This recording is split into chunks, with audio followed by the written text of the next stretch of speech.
keep an eye out for things that you might need in your life or in your career, some tools you can look for. And suddenly pops up this big Audra R. Upchurch needs co-authors for this anthology. And my heart starts pumping. It was just pumping. I wanted to jump out of my skin because I felt like I have to click on this and find out more about this because I want to be a writer someday. And I always said someday, but I actually just took action by clicking, it's that first small step. And it was funny because the more I found out about Audra, I was like, this is exactly where I'm supposed to be. And I originally thought, okay, this is just a girl I want to attract and absorb into my life. How could we build relationship with Audra, our Upchurch? And lo and behold, during this whole process, I have attracted the most amazing women as co-authors into my life. And I've gotten to know them from this. And it was all because I saw something on my newsfeed and pursued it. Because I knew in my heart I had to become an author someday. And why did it have to wait? It had to happen now. And here we are. First of all, anyone watching right now that wants to be an author someday, someday, something that you've thought about, something that you've talked with others about, or it's been something that's been just a hidden desire that you didn't know how to verbalize. Well, that was my girl Raising Roots, Jules. And I'm so excited that she took action. Let me tell you, my little hashtag Action Takers Win is real. Action Takers do win. And she won by not just watching and scrolling, but by actually clicking. And now she's a part of our family, and it's so awesome. It is so awesome. Like, my entire family is applauding this movement and what's happening. I didn't think 6 months ago that I would be where I'm at right now. So this is awesome. It's so great. And I just love social media and how it can bring you together with people that you probably would have never met walking down the street. No way. We are states away from each other. That's what's so cool. I'm on the other side. But we're so connected. And that's what media can do for you when you're clear. Like, I was clear the type of women I wanted to be a part of Fiercely Speaking. So I was very clear in that. And so my targeting in my ad went to specific people like her. So great. Yeah. So it was meant to be. Yeah. Tell the viewers a little bit about the chapter you wrote in Fiercely Speaking, A Saving Grace. First of all, I love your title. Okay, let me put that out. Thank you. So, tell us a little bit, because they got to buy the book to read it all. So just give them just a little. Exactly. Yeah, I'll give a smidgen, all right, and tell you that Fiercely Speaking, the whole idea and concept behind it was how in the heck did we find our voice as women, and in this world with cultural traditions and religion and what was the last one? I forget. Trauma. Yeah, how could you forget that? That's the concept behind it. And so I was thinking, how did I find my voice? And that was through my son.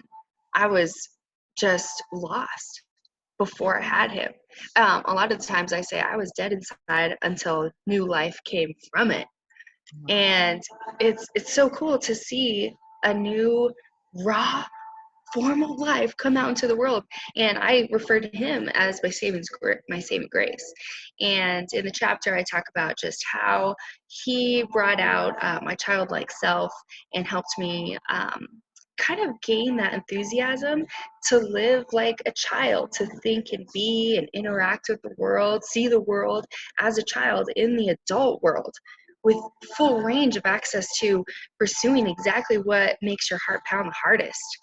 And I kind of just laid that out in my chapter as a third-party discussion between mom and child. I love that. I absolutely love that. You know, I'm a mother, and I understand how your kids can so many joyful things inside of you that have been buried. Yeah. And they can truly be what helps us get it all back together. So I cannot wait until everyone gets to read A Saving Grace and hear your point of view of how you found your voice. Because the reality is, as women, for many of us, as Jules already stated, we've lost our voice due to cultural traditions, right? that tell us act this way, say that, you can't do that, right? Trauma. We've all been through some things that rob us, that hurt us, right? That jolt us in such a way that our voice is silenced. And, you know, the last one some folks will have issue with, but it's okay because, you know, I'm straight talk, no chaser. Sometimes can be the culprit behind women losing their voices. And it's time that we not only awaken our extraordinary voices, right? That we show others just how we did it. And so I'm so proud of you and all the other co-authors in Fiercely Speaking and taking a stand and being courageous. That's right. So I love it. So share with the viewers what you're doing next. Like, how will you utilize this chapter? What's next for you? You know, what can they look for from Raising Rules to Jules? What's going on? Well, I'll tell you one thing. This chapter inspired me to go out and help others find their voice in a big way by pursuing childlike growth in the adult world. And so I'm speaking everywhere and anywhere. I've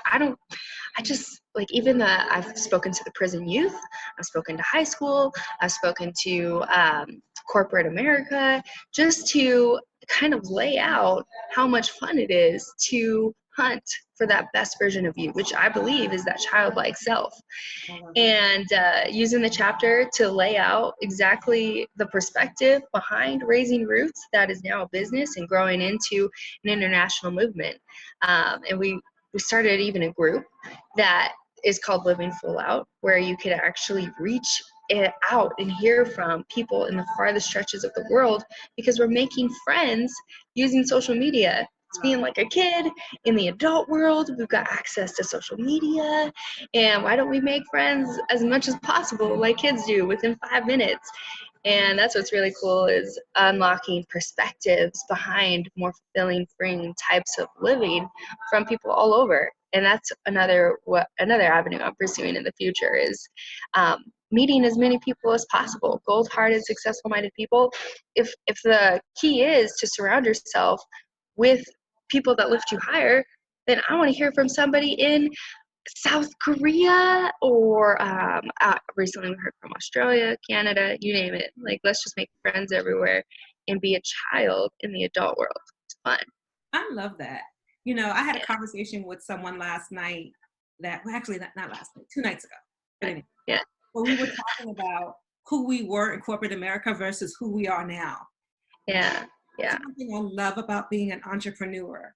I feel that I'm so much closer to the Audra that I was meant to be, right? Because I'm not closed in this little box of corporate America where I have to show up the way they tell me to show up. I can have blue hair. Y'all see that?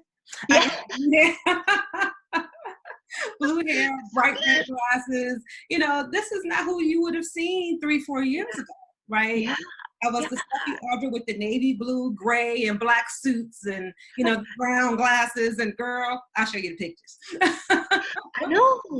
Yeah, it's so important. Out now, I'm able to embrace that, so I get it, and I understand why it's so important for your mission to reach people so that they get to live full out. Because we only get one life, y'all.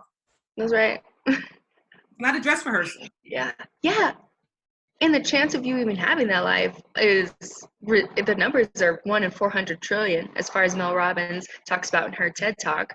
She says scientists have come down to that, you know, the chances of you being born, to the parents you're born to the atmosphere that you're in, the environment that's built around you, the friends you make, experiences you have, the era that you're in. Right. You just think the chance of you even being born is 1 in 400 trillion. And so you have to remember how precious that life is. And then if you cross your path with another path, 1 in 400 trillion, with another 1 in 400 trillion, it's like amazing. And I really like pointing out, like, there's never been a you before, and as far as we know, there never will be again. So this is a big ass deal. It's amazing. It really is. It really is. And I don't think we see ourselves as a big ass deal. And we should. Yeah, and that's how you'll find your voice right there. It's Yes, being like, wait a minute, I'm amazing. absolutely. Absolutely. Somebody put in the comments, Yeah, I am amazing. Put that in the comments and keep typing it over and over again. I know, capital letters, please. Yes, absolutely. You are amazing. I am amazing. They are Yeah, amazing. And once we really yeah. start walking in that, we Mhm. laugh a little bit more, right? That's right. Smile a That's little right. bit more. We embrace life a little bit more. And that helps cultivate that childlikeness that gets you. Mhm. I always say, I believe we're closest to who we truly are when we were kids. Yeah, yeah. Before we were, I mean, really, the religion and the trauma and the cultural traditions, that's just being tainted. It's Right. just new raw life that you were born as. It's just being tainted, and you have to choose like, wait, what's good, what's bad, and that's always been growing up. But Right. when you think, wait a minute, how did I start? Maybe I could actually just look at this day as a brand new day. I get the chance to I'm blessed with to live, and every experience, whether it's ordinary and mundane to your normal routine, it's a date that you're living you've never lived before. It's 5/17/19, or 5/20/19. That's like a date you've never lived before, even if it's the same routine. And kids do that every day. It's like, what? This should be amazing all the time. Right. It's like kids, they forgive so easily. Yeah. Kids can fight because y'all have little kids, y'all know they can fight and go at it, right? Be totally apart. And then when it's over, they go outside and play together. I know, I love that. I just love that. Like, I have a 4-year-old and a 2-year-old right now. Do you know how much they fight? It's insane. Like, they can't share, okay, because they're finding their identity, and this is my toy. All right, we're not, Anyway, but then they'll start learning how to communicate in ways that I've actually never communicated in the adult world, where they look at each other, they see eye to eye and think, okay, well, let's hug it out, and because 5 minutes later it's gonna be just I love you, and that's Right. it. And it's And I really study that and document it. And I've intentionally pursued following them around with a clipboard wow. because I'm learning from them instead. And I'm like, you're the way you see things is amazing. And they see each other as amazing. Wow. And they have fun and they find the humor in it all. And if they get hurt, it's like, okay, this is why we got hurt. And they seek to understand each other with compassion because Right. they're all they have to give is love, and when it's hurt in some way, it's like, wait, go back to the root. Right. That's love. We were born into love. We were born by love. It's I feel like in the adult world we don't experience love in that way, and that's what we have to get back to. And I love that raising roots. I just love how you kind of just explain that on the download. You just kind of explain. I hope y'all will catch it. A little bit. Yeah, I kind of have two sides to that title. I was thinking about the family tree too. Mm-hmm. It's always going down. You've got generations, and so beautiful what happens. I even asked my great grandma, how awesome is it to see your great grandson being born and into the world? You made that. What? Pretty much, that's your blood. Right. And it's so special. But then I thought, okay, well, it'd be really cool if we raised the roots and kind of like took them inverted, and by pursuing childlike growth so strongly that we influence the next generation I to love do the same. No matter how much you're going to get tainted in the world, find your childlike self, that root, and you'll raise that standard of living to a place that nobody else has ever known before, it. and you can raise the bar for the chance for the next generation to meet and possibly, because of their influence, exceed it, Love because they'll be inspired to keep growing like a child in the it. world. So Absolutely love it. I So hope that's cool. let's Yeah. make sure the viewers know what's next for you, and most importantly, how can they keep in touch with you? What's the best way for someone watching who wants to figure out how to connect with their like self, but doesn't really know how to do it? How will they be able to connect with you? Yeah. I'm glad you asked that question because I have put hours and hours and hours into a website myself. I wanted to make sure and craft something that people could turn to, and it's my childlike self authentically just blurted out on the page. And that is raisingroots.biz, because we're in the business of growth, because that's the adult world. But we're going to twist it up and be children in it. And so if you go to the website, you can find information about me, ways that you can connect with me, and how we can get started finding your inner self, your inner child, and have fun together. I think that starts with connecting. And so make sure that you go to the website, raisingroots.biz, to get started. I love it. Raisingroots.biz. You have heard it here from the amazing Raising Roots Jules. And we are so excited to have you as a part of Fiercely Speaking. This anthology is going to be amazing because you decided to take action and share your story from a Facebook ad. Who knew, right? I love it. I love it. So as you guys, before we close, I want you to start thinking about how you can embrace your childlike self. Really start thinking about that, because this life we have, this is it. This is it. And you owe it to yourself to be happy. You owe it to yourself to live the best possible life that you can live. And I'm so excited. We have people like Raising Roots Jules to show you just how to do that. So I am Audra R. Upchurch, the founder of Mastering Meaningful Manuscripts, the author compiling Fiercely Speaking, and I am excited for all that's waiting for you guys that are going to grab your copies of Fiercely Speaking. So stay tuned, stay connected, and we'll see you soon. Love you. Bye.